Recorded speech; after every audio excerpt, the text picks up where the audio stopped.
Peter's here, Omni Chiropractic, providing solutions to pain and performance. I want to talk about people that struggle with lower back pain and standing and the posture that they often find themselves in and how that actually kind of leads them down this pain of sensitive lower back. So humans are incredibly lazy creatures. We're always looking for the easiest way to do something. And a lot of times when we're standing in one place, which is problematic for a lot of people with lower back pain, is we kind of assume this sway back posture. We kind of glide our hips forward or we sway our hips forward. It kind of pulls our center of mass this way. And then to compensate around that, we kind of lean back, maybe we cross our arms and you kind of end up looking like this.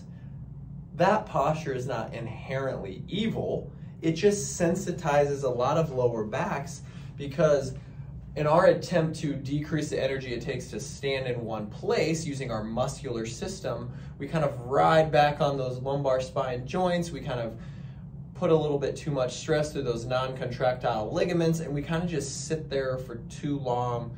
And then a lot of times, once those folks get moving, is they don't really have any issues. But when they're static standing, they're kind of stuck like that, we see a lot of compression or pressure in the lower back. That kind of creates a lot of tension in those muscles, so a lot of times that pain can travel, and we see this affecting new moms carrying kids, police officers with belts, anybody that puts additional weight on their back, maybe they have a backpack. And it's just a posture that sensitizes lower backs frequently. So I want to show you a couple of ways to symptomatically treat that. Meaning I have this back pain now, maybe I stood in line at Disney World for a long time on family vacation. I need a few strategies in the hotel room to fix that, and then kind of talk about kind of the mechanics of it and why it tends to happen, and then what you can do about it from an active treatment standpoint. So let's check it out. Okay, so if we pretend like this is our standing person facing that way, we're kind of in this position, right? We have this exaggerated upper back, this here, and too much kind of force extension going through this way. If you can imagine, like that rib cage kind of flares this way and the pelvis kind of dumps out this way. So it creates like this crossing pattern. What we'd like to see is, what I tell my patients a lot, is like get that pelvis underneath of you. So anything that's gonna help that pelvis kind of come up or keep that water in your bucket is gonna be helpful, because it's just gonna decrease the amount of extension feeding into this lower back. Then that's gonna kind of help calm down the muscle. So a lot of people that talk about, they just kind of bend forward, right? They kind of stretch that. That's quite all right to do. It kind of stretches out those muscles. Actively, we can kind of focus on belly breathing.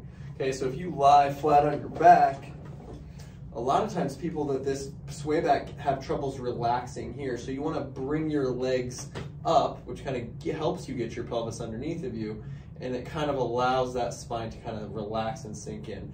Then from here, you can just decrease tone by kind of breathing into your belly. Sway back is a sagittal plane problem.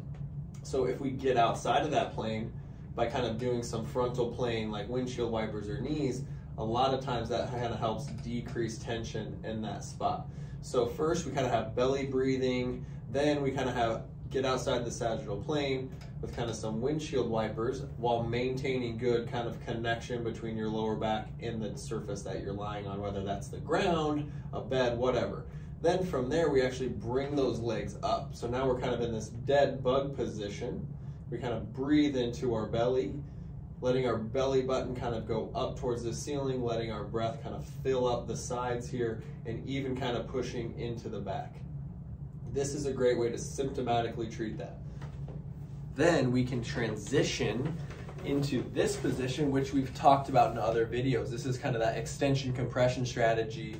We go wide with our legs, we sit our butt back towards our heels, go down on our elbows, and we kind of just breathe into our back muscles, trying to get them to relax. Like in this position, it's really hard to create a lot of tension in your back because it's naturally just relaxed in a more rounded posture. Then we kind of breathe into our belly, we kind of milk those structures, kind of give them a little bit of a break. We can even kind of walk our hands forward and do more of a child's pose, introducing more lumbar spine flexion. So then it looks like this. We can even kind of come up here, work on moving through that tender spot in different spots above and below it, kind of changing the way we move our lower back and our pelvis. So obviously this is very extended, kind of upright, and then we can kind of push into it like this. This is a really good way to kind of loosen up that lower back and kind of regain some of that control and reframe that orientation between rib cage and pelvis, so it's in this more stacked position rather kind of that open scissors like we talked about earlier. Then from there, after we've symptomatically treated it, got it to calm down, we can add in more active exercise by kind of doing maybe farmer's carries in good positions. We can do peel-off presses. So these are all options. We can do hip flexor marches, anything to kind of put a little bit of stress on the system. Or we can even kind of go into like a bird dog where we're this position. We're kind of adding movement around that lower back and resisting the urge to dump our pelvis down. Or a dead bug, here, we add in movement or weight into the arms or into the legs to challenge that system and maintain good pressure with our breath and orientation by kind of keeping our spine flat.